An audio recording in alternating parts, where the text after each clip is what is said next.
welcome forward with me into today's topic and discussion, a continuation of the yesterday's part 1 on Ming of Pain. As I recall, I left you with that discussion, or joking discussion with my brother about the misadventures of Ming as he was adroitly summarizing my life to date. It was not untrue, probably very accurate. But then my retort to him was, no, not that I have had misadventures. It's just that I'm so smart, Paco, that I need to make this life more interesting and put things in there that shouldn't be in there. Essentially, creating my own personal dispatches into more pain and more drama that's not necessary for this life to proceed smoothly. And I kind of said to him and to myself that maybe in my, spiral perspective on life of where I've been, what I've done, what I will see, what I will do, what I haven't done, I know it's a fantasy to think that I lived other lives before this one. Ergo, therefore, I was able to make this association or connection between what happened before, what's happening now, and coming up with this, I know, probably misconcocted approach to why I do things this way when, like, go from A to X, and you could just go A to B.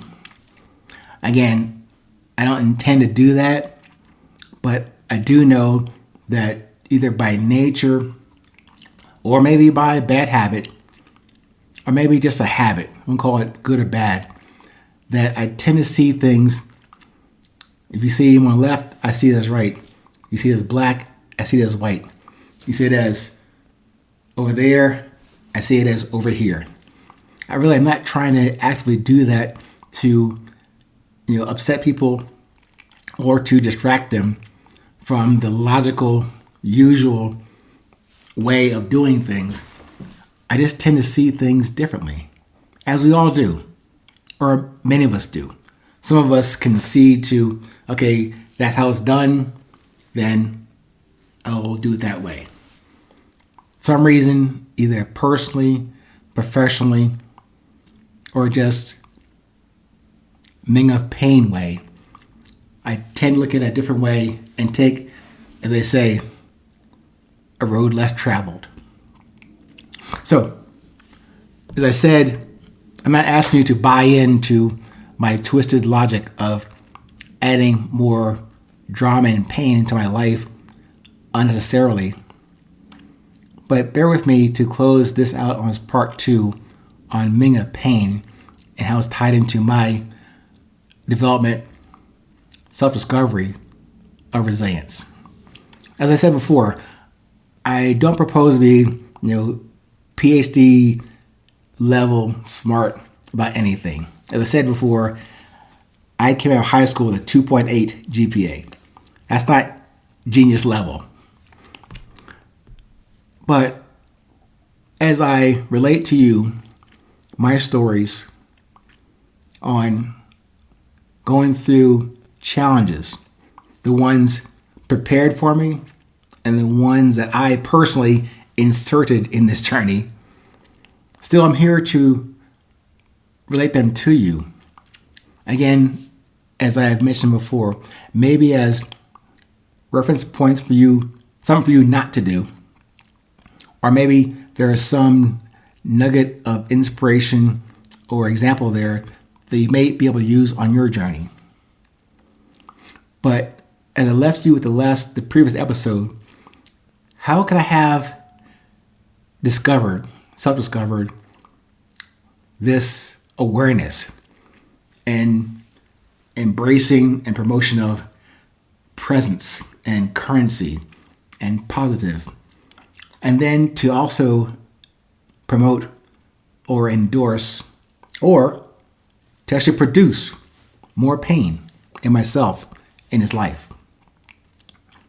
And maybe it's about me wanting or producing a more of a personal need to not just to make it more difficult, and maybe a backwards way to fully appreciate, not understand, but to appreciate more fully what this life is about for me.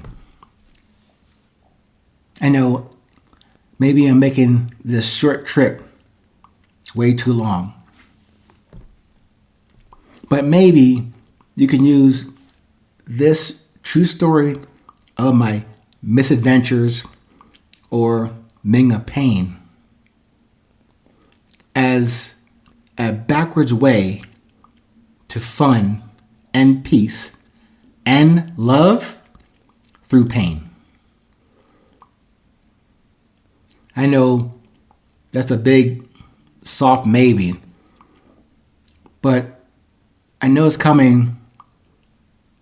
Maybe I'm learning that pain is coming. Okay, let me back up. Maybe, I said in part 1, we all experience some level of pain in our lives, yes? Okay, so maybe we can agree. We all know pain's coming. I know pain is coming. So, in my backwards, reverse logic mind, I am choosing to pre-schedule those kind of events, those kinds of pain events to get ahead of the curve. I don't know. And maybe I was observing that so that I can fully enjoy the best of the moment without the pain. I know it's kind of backwards. Get the pain done now and you can enjoy the peace and solitude and fun. I don't know. I know it sounds simple and crazy at the same time, but hey, I'm a contrarian. I am a non-linear, backwardly wired observer of life. Or you might just say, given part 1 and part 2 of Ming of Pain, he's just crazy and weird like that.